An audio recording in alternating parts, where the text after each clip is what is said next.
Apa jadinya kalau Piala AFF memakai VAR? Mungkin nggak Indonesia dapat penalti melawan Singapura di first leg semifinal? Mungkin ya.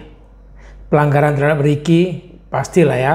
Kalau ada VAR itu, sudah kita dapat penalti. Tapi kalau ada VAR, bisa-bisa kita sudah bermain dengan 10 pemain di menit ke-35 ketika pelanggaran Pratama Arhan itu membuat kita geleng-geleng kepala. Iya, bukan sepak bola lagi kan, udah kayak pelanggaran kungfu. Ini beberapa catatan dari gua di semifinal pertama, semifinal Piala AFF antara Singapura tuan rumah kali ini. Kan 2 leg ya, Singapura lawan Indonesia, makanya kita memakai kostum putih hijau. Nah, mungkin di second leg nanti kita tanggal 25 kita akan menjadi tuan rumah. Ada beberapa catatan, silakan kalian juga boleh membuat catatan sendiri dalam pertandingan, tapi gue ada note sendiri yang gue siapin kalau nonton bola. Itu biasanya kebiasaan kita waktu jadi wartawan tablet bola begitu. Piala AFF 2010 pun kalau ke lapangan gue bawa bola tuh, gue nyatat beberapa kali umpan Firman Utina dan Ahmad Bustomi, Cimot terjadi dalam satu pertandingan. Di sisi mana mereka banyak mengoper pertandingan, berapa vertical jump-nya Hamka Hamzah yang berhasil dan gagal. Itu yang buat kita punya catatan-catatan sendiri di dalam pertandingan. Gue punya catatan yang berapa ya? Sepertinya kedua kubu memang hati-hati sekali memaksimalkan segala risiko yang mungkin terjadi di first leg. Starting lineup juga pasti kalian menduga-duga ini kita pakai 2 center back atau 3 center back. Kalaupun pakai 3 center back, siapa yang main? Elkan Bagot yang main apa enggak? Karena Elkan Bagot punya tubuh yang tinggi untuk menghadapi pemain-pemain Singapura, terutama anaknya Fandi Ahmad tuh. Kalau kalian masih ingat Fandi Ahmad, legenda sepak bola Singapura yang pernah main di Indonesia. Striker yang cetak gol tuh si Iksan Fandi, tingginya 183. Kakaknya Irfan Fandi, striker tuh Ihsan yang nomor 9. Kakaknya center back yang juga bisa main sebagai striker sebenarnya nomor 17, namanya Irfan Fandi, umurnya 24 tahun, tingginya 188. Nggak heran kalau bola-bola mati itu memang berbahaya bagi pertahanan Indonesia. Pelanggaran-pelanggaran itu sangat menjadi santapan kubu Singapura karena mereka punya eksekutor dan Algua Gojo di bola atas.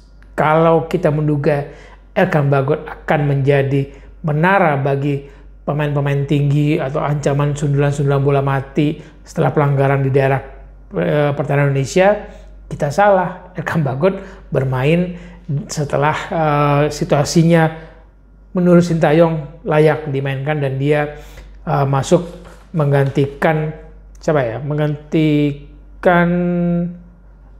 Elkan menggantikan Rizky Ridho, salah satu center back. Jadi Rizky Ridho menjadi salah satu center back yang bermain, tapi di babak kedua digantikan oleh Elkan. Termasuk Ezra yang main babak kedua menggantikan Dedik. Nah, tapi Ezra diganti juga nanti di babak kedua. Ada beberapa catatan soal Ezra dan Dedik. Banyak yang mengatakan, Ezra nggak seganas, nggak segarang yang diharapkan. Terus berharap Dedik. Komentar-komentar orang juga, Dedik terlalu buang-buang peluang, terlalu monoton. Nah, karakter Ezra sama Dedik kan berbeda. Ezra lebih dinamis bermain, kalau Dedik memang the number 9, sang eksekutor, sang penyelesai serangan. Jadi itu sebuah pembahasan antara Ezra dan Dedik, mana yang dibutuhkan. Sintayong tahu kapan memainkan Dedik, kaget juga kan, Dedik starter bukan Ezra lagi. Tapi Ezra akan diperlukan dimainkan sesuai dengan kebutuhan. Ketika Sintayong mau bermain, mengubah gaya bermain, antara Dedik dan Ezra itu mempunyai karakter yang berbeda dan dibutuhkan oleh tim. Catatan lainnya, selain peluang kita cukup banyak, tapi golnya Witan itu menunjukkan textbook latihan yang sudah disiapkan.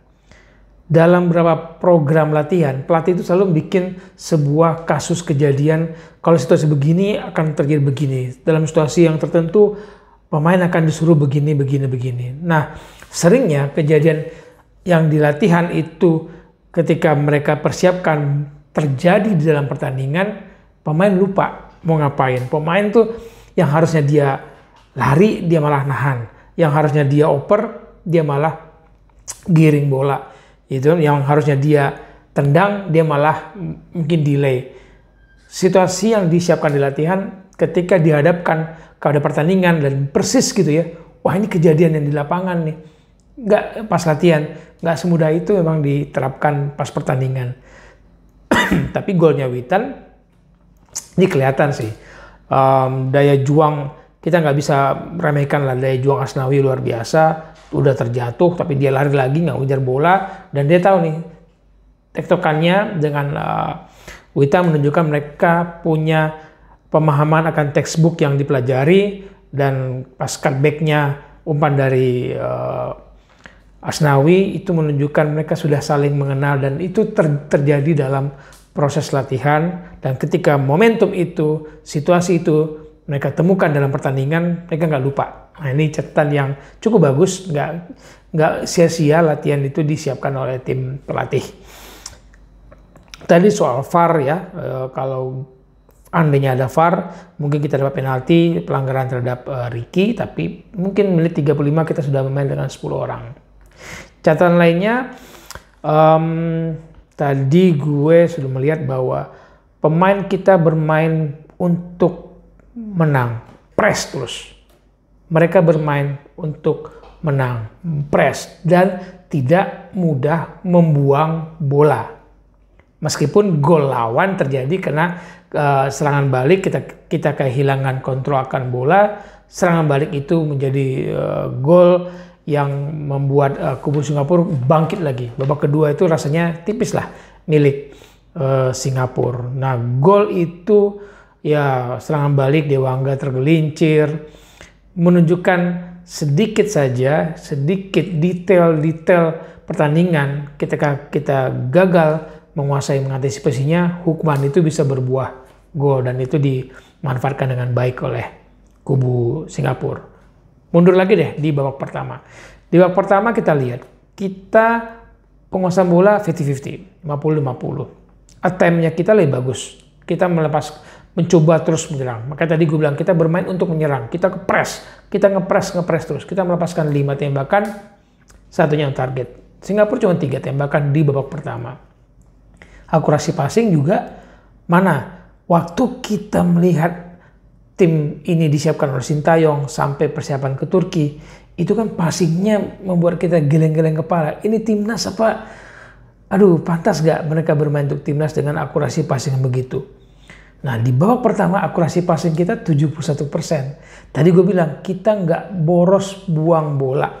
Catatan gue tadi, tidak buang bola, tidak boros. Kita ngepres, kita nggak boros. Meskipun operan-operan kita tidak selalu straight ke dalam ke forward passes ya, umpan depan, tapi kita cukup bagus dalam menjaga supaya tidak kehilangan bola. Kita cukup bagus juga dalam melakukan serangan, kita dapat 4 corner, Singapura cuma 1. Itu catatan di babak pertama. Nah, catatan gue lainnya adalah setiap pertandingan setelah babak pertama lihat pemain kita berkumpul. Itu kan nggak semua tim dan nggak semua timnas seperti itu. Jadi begitu wasit meniup peluit babak pertama selesai, pemain kita bukannya langsung semuanya bergerak satu-satu ke ruang ganti. No, mereka berkumpul dan mungkin ada pemicu semangat dari kapten dan pemain. Begitu pula di babak kedua. Setelah selesai pertandingan mereka berkumpul.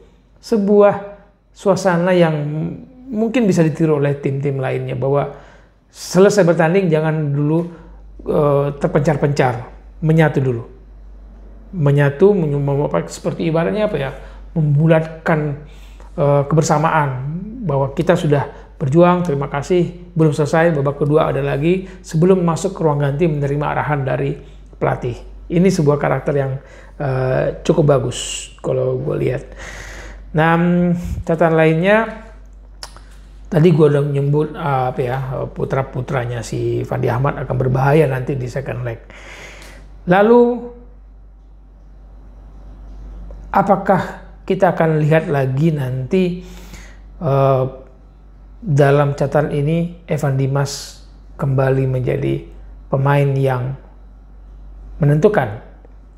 Evan Dimas masuk, kebobolan. Itu ngomongan yang salah. Evan Dimas dimasukkan untuk kembali supaya pemain Indonesia yang tadinya mulai keteteran, ritmenya mulai berantakan, kembali dalam penguasaan. Evan Dimas dimasukkan untuk menjaga ritme permainan, untuk kembali membuat para pemain kita tenang. Dan itu sebuah pilihan strategi sebagai kapten, tidak harus selalu bermain di dalam pertandingan sejak sebagai starter, tapi punya peran penting, entah itu di bangku cadangan, tadi kamar ganti, entah di lapangan sepak bola sesungguhnya. Kapten selalu punya peran pengganti. Nah, mungkin kalian bertanya, kalau nggak ganti Rahmat Irianto, apa iya pertahanan kita bisa mendapat serangan balik? Ketika Rahmat Irianto kita sama-sama paham, kita puji ya, determinasinya menjaga keseimbangan, itu ibarat apa ya, pisau pemutus serangan juga. Kalau gue lihat nyolong-nyolong bola pinter banget gitu, ngambil kesempatan itu ada pada Rahmat Irianto dibandingkan Evan Dimas. Soal kecepatan berbeda, soal kekerasan bermain, soal kengototan itu berbeda. Tapi dimasukkannya Evan Dimas pasti punya tujuan, ingin kembali menguasai tempo permainan dan mengatur ritme supaya nggak kalang kabut, karena kita mulai serang terus kan. Menit ke-65 itu sudah mulai tuh kelihatan kita mendapat tekanan-tekanan terus di babak kedua. Harus diakui lah bahwa pertama kita unggul sedikit, tapi penguasaan bola sampai 61 menit itu masih 50-50, tapi mulai ke sini si pemain Singapura mulai kencang tuh. Peluang Singapura pernah menit 63 nih gue catat, pemain Singapura ada 2, pemain kita ada 4 di kotak penalti, itu peluang nomor 10 Singapura nyaris. Berapa kali juga bisa kita sebut selain save ada kena tiang juga kan. Menit berapa tadi kena tiang gue lupa. Dalam catatan gue adalah tadi ya, menit keberapa tuh kena tiang. Nah itu sebuah keuntungan bagi kita lah, bahwa pertahanan kita yang tadinya ketika melawan Malaysia susah ditembus, lawan Singapura dengan tubuh mereka yang tinggi dan status mereka sebagai tuan rumah, penonton mereka bisa membuat pemicu semangat lah. Oh ya, menit 72 tadi ya, menit 72 sundulan pemain nomor 21 Singapura itu mengenai tiang. Beruntunglah kita. Lalu 76 ada pelanggaran. Harusnya kalau ada VAR Ricky Kambuaya mendapatkan penalti. Catatan gue lainnya, ketika kita tidak mendapatkan penalti, ada nggak pemain kita yang ngejar-ngejar wasit, protes-protes terus? Ada nggak kelihatan karakter liga kita? Nggak ada.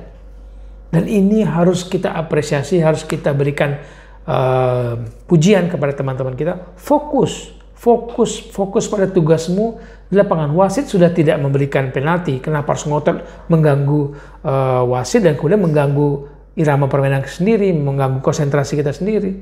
Nggak banyak kan. Catatan kita harus ada pada pemain, fokus pada perannya. Dari kiper sampai striker, mereka fokus pada perannya. Harus dipuji. Menit 76 itu ya, pelanggaran tidak berbuah penalti dan kita tidak melakukan banyak protes. Bukan karena kita nggak bisa bahasa Korea, wasit orang Korea, atau bahasa Inggris, no. Tapi kita mungkin mendapatkan arahan dari Sintayong bahwa kalian fokusnya ke lapangan, nggak usah banyak protes-protes wasit. Nggak usah, akan mengganggu konsentrasi, akan mengganggu emosi juga. Kalau protes-protesnya diteruskan, diluapkan, itu bahasa apa ya, diluapkan kemarahan itu, yang ada nanti bikin pelanggaran-pelanggaran yang nggak penting. Ujung-ujungnya tim yang dirugikan. Menit ke-78 Ezra ditarik, agak bingung juga. Menit 46 Ezra masuk, menit ke-78 Hanis yang dimasukkan. Ini pasti strategi lagi. Peran Ezra gayanya yang dinamis, yang semobile gitu, butuh diubah lagi. Masuklah Hanis. Gue nggak ngerti apakah Ezra cedera, sampai ketika video ini dibuat gue nggak ngerti Hanis dimasukkan karena Ezra cedera atau emang kepentingan strategi. Tapi insting gue mengatakan ini kepentingan strategi untuk membuat pemain Singapura nggak naik cepat. Mereka tahu ada tenaga baru, Hanif yang geraknya mungkin lebih militan. Nah, mereka tidak berani meninggalkan daerah permainan mereka dengan santai. Hanis Sagara. Cuman memang butuh menit yang lebih banyak, menit bermain lebih banyak ya. Kemudian catatan kita ya tadi ya 87, save-nya Nadio juga oke. Nah, ini yang bilang. Setelah pertandingan, gue memang menyetujui bahwa kedua pelatih sepertinya memang mengurangi risiko di first leg ini karena bahaya kalau terjadi apa-apa di second leg. Jadi tidak selalu gas itu ditekan. Ada kalanya dia diangkat, ada kalanya mobil itu tidak terus dimintakan ngebut. Ini yang dilakukan Sintayong dengan formasi yang lagi-lagi membuat kita menduga-duga siapa sebenarnya yang akan bermain ya, di depan, di belakang, center back. Tapi kalau di tengah kayaknya Rahmat Irianto, Ricky itu nggak tergantikan lah di dalam formasi Sintayong, termasuk wingback kiri dan kanan kita. Setelah pertandingan, Witan yang man of the match terpilih, terus kita mendengar, mungkin kalian dengar, nonton ya, bahwa dalam wawancara Sintayong mengatakan dia tidak puas terhadap hasil ini. Ya kita udah unggul 1-0, 1-1 siapa mau kan, kita maunya menang kok. Tapi dia bilang, dia bilang gini, mungkin saja soal perubahan bermain, apalagi ketika Egy sudah datang, ditanyakan apakah Egy bermain, dibilang mungkin saja, tapi dia mau melihat seluruh kondisi pemain. Capek loh, bermain di Piala AFF ini capek sekali dalam waktu hari yang sangat singkat kan. Mereka itu bertanding berapa lama coba?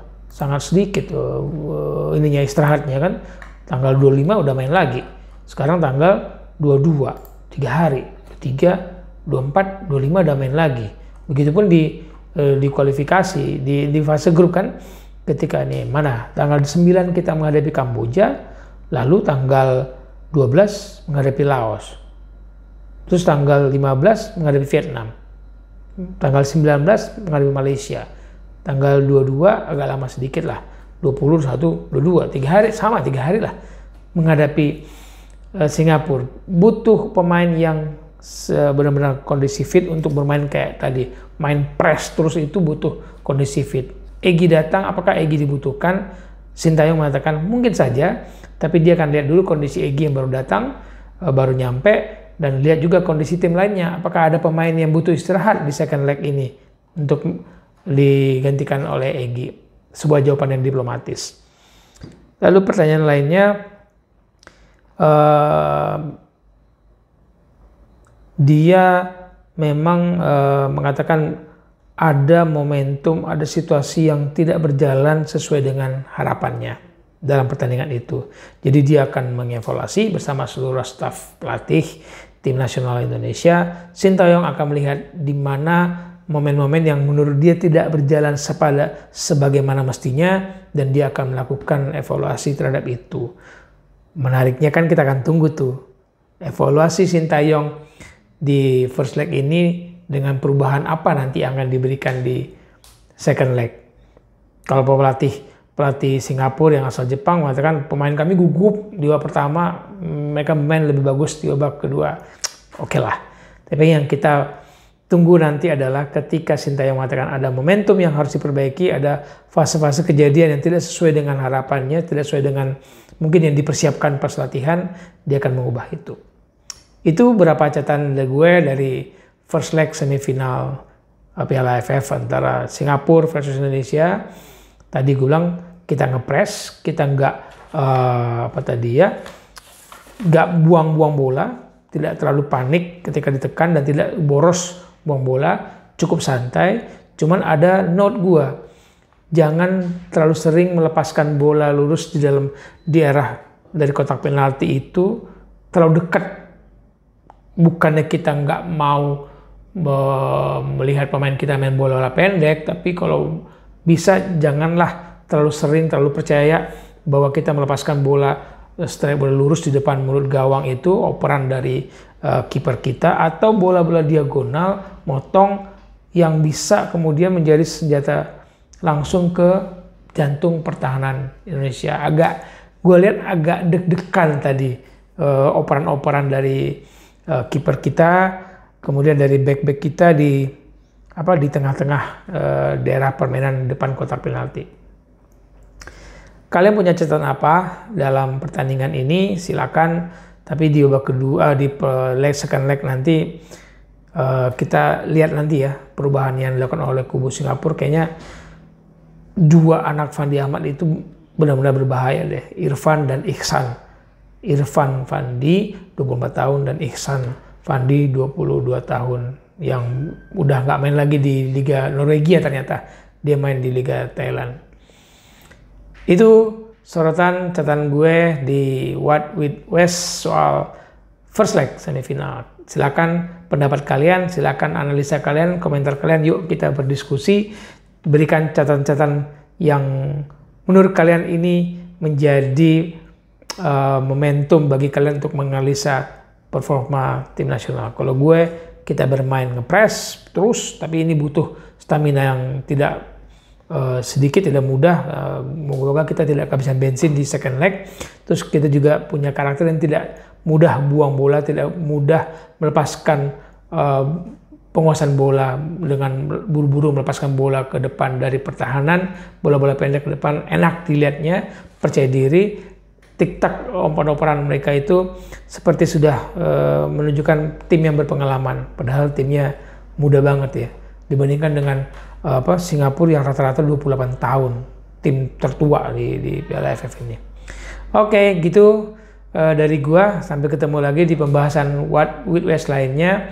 Jangan lupa, ayo berkomen. Yang belum subscribe, ayo dong subscribe. Share ke teman-teman bahwa kita bisa diskusi di channel What with West. Sampai ketemu sebelum semifinal kedua Indonesia lawan Singapura.